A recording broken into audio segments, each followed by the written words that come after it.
I want to raise the issue of radon gas emissions as well in residential houses. Mayo has some of the highest numbers of properties where the presence of radon is above the reference levels. This is naturally occurring in the rocks, but can have detrimental effects on health in large concentrations. But information is the key, and radon tests, detectors and barriers can make properties safe. Without wanting to scaremonger, I think it's important that homeowners and people looking to buy a house have all of the available information. I know that there are questions on the conveyance form that is filled out when a house is being sold about the presence of radon and whether any remediation work has been carried out. But I want to know, are there any plans to formalise that in legislation? Homeowners who bought their properties in the last 15 years do not know if their house has a radon barrier.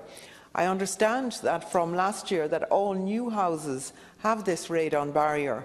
But what about the almost 500,000 houses that were constructed during the so-called boom? How do they know if their house has one? Many of the developers who built these houses have since disappeared, and it's very difficult to find out if there is a barrier without major disruptive work carried out on the house in order to find out. So are there any plans for some sort of remediation scheme for this? In the Dáil recently, you said that a pilot scheme had commenced in 6 locations and that €75,000 had been set aside for it. Where are these locations and how is that pilot scheme progressing? If successful, are you hoping to get the necessary funding to continue that pilot scheme?